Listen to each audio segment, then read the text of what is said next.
Alhamdulillah, alhamdulillahilladzi arsala rasulahu bil huda wa dinil haqqi liyudhhirahu 'alad dini kulli wa kafa billahi shahida. Ashhadu an la ilaha illallah wahdahu la syarika lah wa ashhadu anna sayyidana Muhammadan abduhu wa rasuluhu la nabiyya ba'dah. Allahumma salli wa sallim wa barik ala sayyidina Muhammadin wa ala alihi wa ashabihi ajma'in, amma ba'd. Faya ayyuhan nas ittaqullah usikum ibadallah wa iyaya bitaqwallah faqad fazal muttaqun.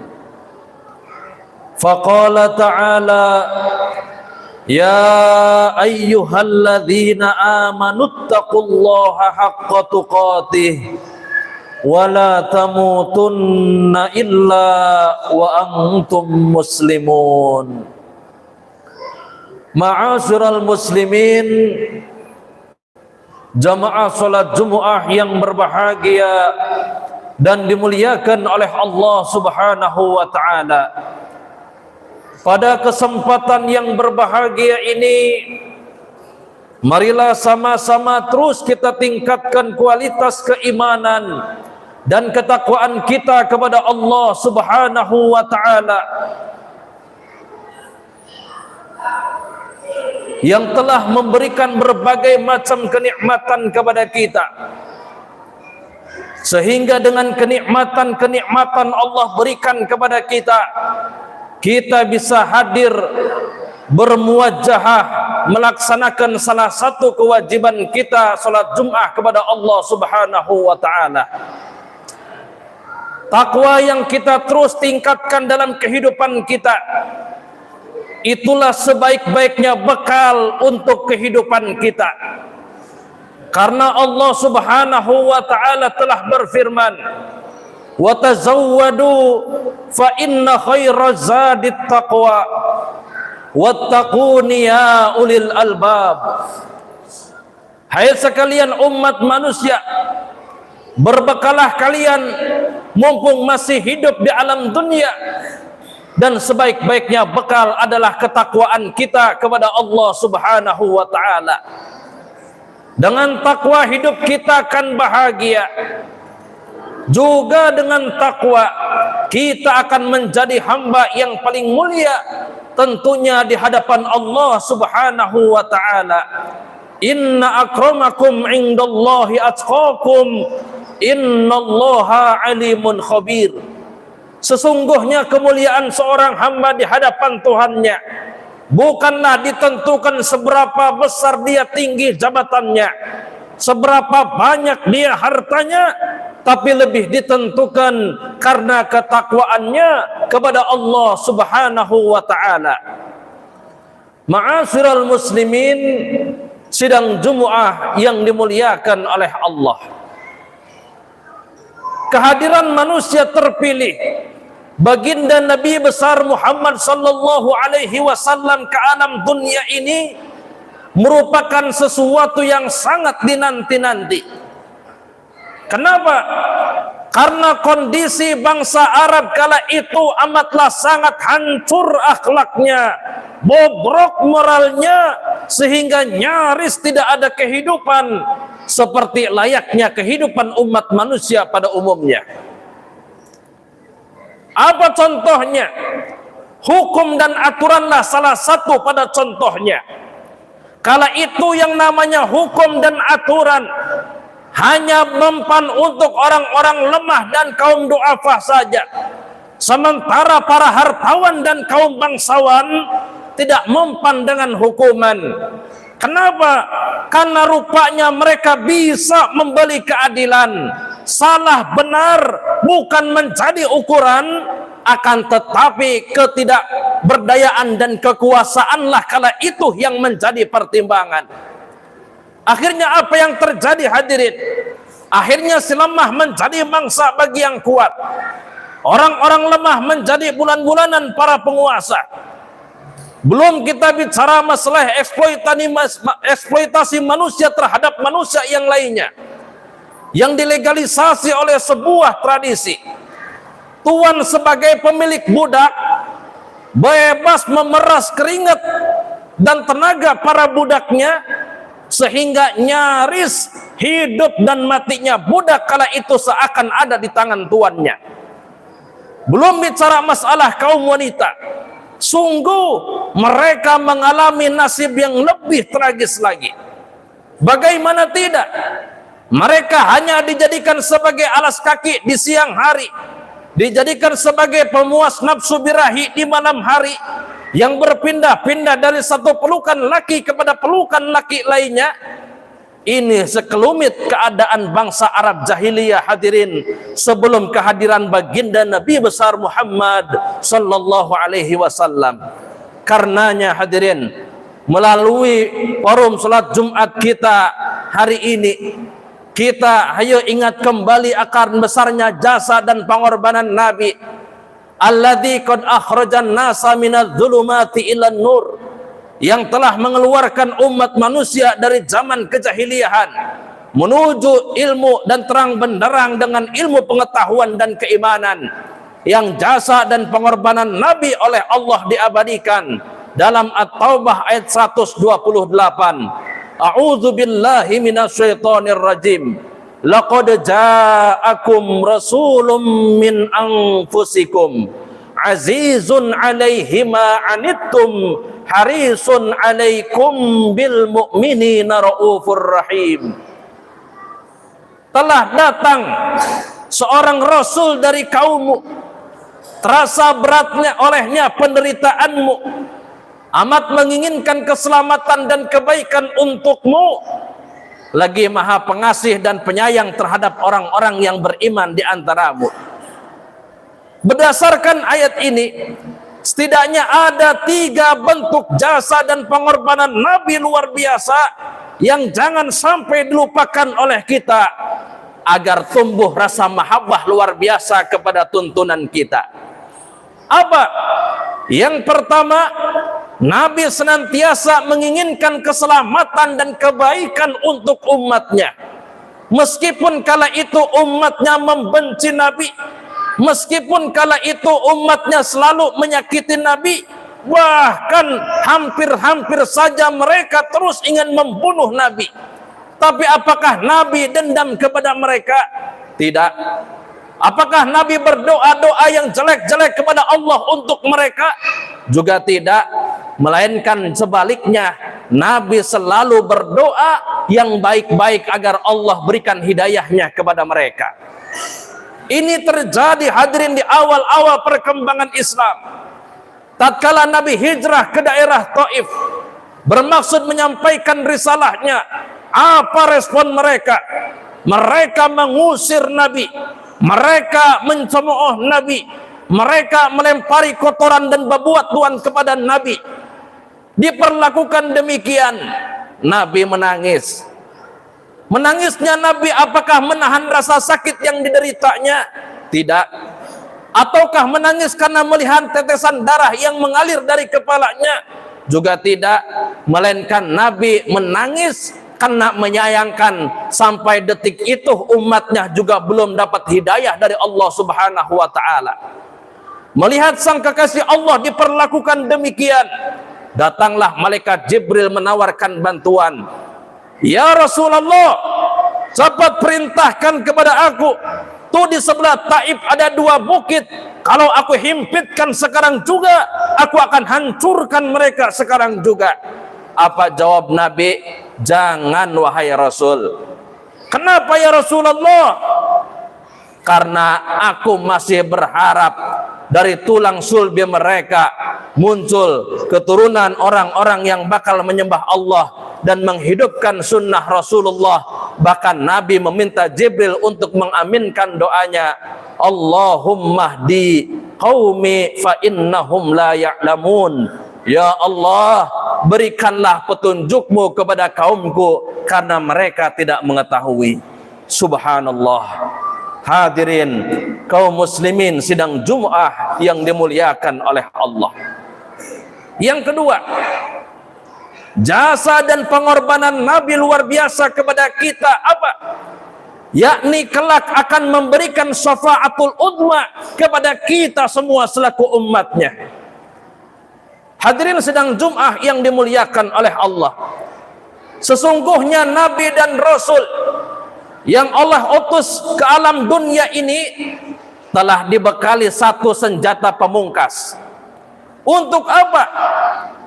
Untuk benteng pertahanan dari serangan-serangan musuh yang ingin menzaliminya, sekaligus sebagai bukti kebenaran akan dakwah yang dibawanya. Dan semua nabi kala itu sudah menggunakan senjata pemungkas ini.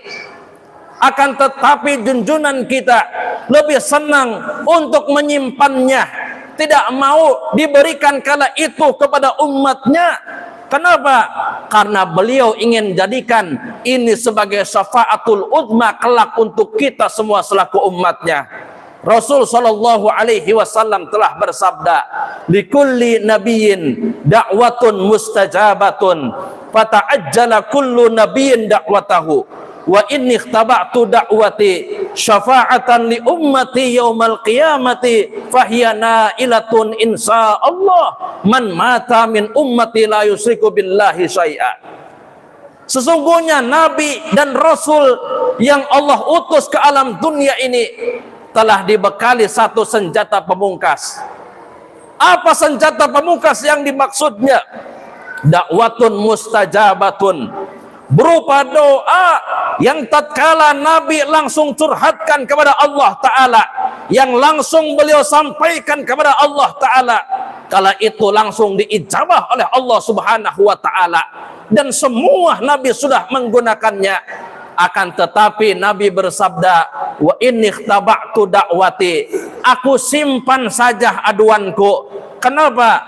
Karena aku akan jadikan ini sebagai syafaatul udma di yaumul qiyamah, dan ini akan menimpa kita semua selaku umatnya manakala mati dalam keadaan tidak menyekutukan Allah dan mati dalam keadaan tidak mengingkari sunnah Rasulullah sallallahu alaihi wasallam. Hadirin kaum muslimin sidang Jum'ah yang dimuliakan oleh Allah. Jasa pengorbanan Nabi yang ketiga yang tak kalah hebatnya itu terjadi hadirin di akhir-akhir hayat beliau. Apa? Yakni ingin meringankan beban-beban sakaratul maut kita semua selaku umatnya. Ketika Nabi terbaring di atas tempat tidurnya, tiba-tiba terdengar suara ketukan pintu di luar rumahnya. Putrinya Siti Fatimah yang mendampingi Nabi mengatakan, "Maaf, ayahku sedang sakit." Namun Nabi tahu siapa orang yang akan memasukinya dan berkata, "Wahai putriku, bukakanlah pintunya. Sesungguhnya itu adalah utusan Allah yang akan mencabut kenikmatan sementara dan menyebabkan kita perpisahan di alam dunia." Mendengar itu Siti Fatimah tidak kuat menahan tangis. Sadar beliau akan berpisah dengan ayah yang sangat dicintainya. Setelah dibuka, itulah malaikat Jibril dan malaikat maut yang menghampirinya. Dan beliau berkata, "Ya Rasulullah, aku meminta izin untuk mencabut nyawamu. Bagaimana menurutmu ya Rasul?" "Silakan saja wahai Jibril. Tapi tolong jelaskan dulu apa hakku nanti di hadapan Allah Subhanahu wa Ta'ala." "Oh, tenang wahai Nabi. Sesungguhnya pintu-pintu langit sudah dibukakan lebar-lebar untukmu. Para malaikat sudah menantikan ruhmu dan surga sudah rindu dengan kehadiranmu." Nabi terdiam. Lantas Jibril bertanya, "Ya Rasul, apakah engkau tidak senang dengan jawaban yang aku berikan?" "Tidak wahai Jibril." "Lantas apa yang kau pikirkan wahai Muhammad?" "Aku masih memikirkan nasib umatku sepeninggalnya aku. Aku enggak mau masuk ke dalam surga sendirian, sementara umat-umatku tidak masuk ke dalamnya. Oh, tenang wahai Nabi. Sesungguhnya aku pernah mendengar bahwa Allah Subhanahu wa ta'ala telah berfirman dalam hadis qudsinya bahwa akan aku haramkan surga sebelum umat dan Nabi berada di dalamnya. Subhanallah, barulah beliau tenang. Dicabut nyawanya secara perlahan. Dalam sebuah riwayat beliau sempat mengatakan, aduh ya Allah, begitu dahsyatnya sakaratul maut ini. Biarlah aku saja ya Rabb yang menanggung beban-beban sakaratul maut umatku nanti. Dan beliau di hembusan nafas yang terakhir masih sempat berwasiat kepada kita, ummati, ummati, ummati. Kemudian menghembuskan nafasnya yang terakhir. Subhanallah, begitu dahsyatnya cinta Nabi kepada kita, begitu besar pengorbanan dan jasa Nabi kepada kita. Hadirin, setelah kita tahu jasa dan pengorbanan Nabi, terketukkah hati kita untuk mencintai Nabi melebihi kecintaan kita kepada orang-orang yang selama ini dicintai oleh kita? Setelah kita mengetahui kasih sayang Nabi, akankah kita menjadikan Nabi sebagai suri tauladan dalam kehidupan kita? Memang demikianlah hadirin, jika kita ingin diakui sebagai umat yang sejati di hadapan Nabi. Karena Rasul sallallahu alaihi wasallam telah berfirman, Nabi sallallahu alaihi wasallam telah bersabda, la yu'minu ahadukum hatta akuna ahabba ilaihi miwaladihi wa waladihi wan nasi ajmain. Tidaklah sempurna keimanan salah satu di antara kalian, kata Nabi, sehingga aku lebih engkau cintai daripada cintamu kepada orang tuamu, kepada anak-anakmu, dan kepada seluruh umat manusia pada umumnya. Baru kita dikatakan sempurna keimanannya. Mudah-mudahan kita termotivasi untuk bisa meneladani akhlaknya Nabi dalam kehidupan sehari-hari, sehingga kita juga patut menjadi insan yang diteladani minimal oleh anggota keluarga kita. Syukur bisa diteladani oleh seluruh umat manusia pada umumnya. Amin ya Allah ya Rabbal Alamin. Barakallahu li wa lakum fil Qur'anil azim wa nafa'ani wa iyyakum bima fihi minal ayati wadh-dhikril hakim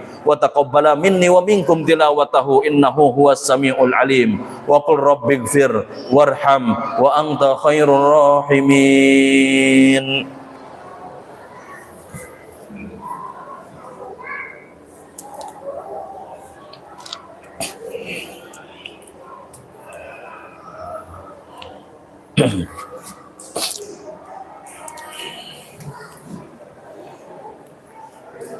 Alhamdulillah, alhamdulillah hamdan katsiran kama amar.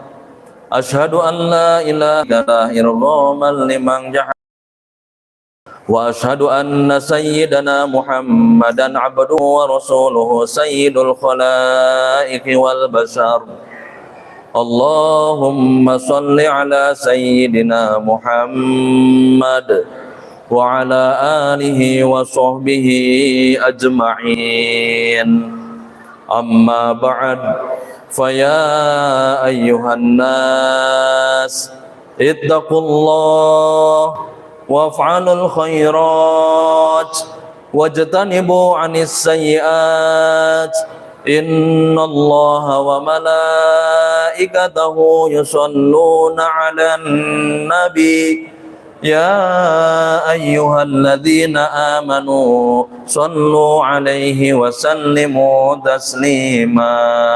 Allahumma salli wa sallim wa barik ala sayyidina Muhammad wa ala alihi wa sahbihi ajma'in wa ala tabi'in wa ala tabi'it tabi'in wa man tabi'ahum bi ihsanin ila yaumiddin. Wardallahumma anna wa anhum bi rahmatika ya arhamar rahimin. Allahumma ighfir lil mu'minina wal mu'minat wal muslimina wal muslimat والأموات الأحياء منهم والأموات إنك سميع قريب مجيب دعوات اللهم انصر أمة سيدنا محمد اللهم ارحم أمة سيدنا محمد اللهم اصلح أمة سيدنا محمد اللهم انصر من نصر الدين واخذل من خذل المسلمين واجعل بلدتنا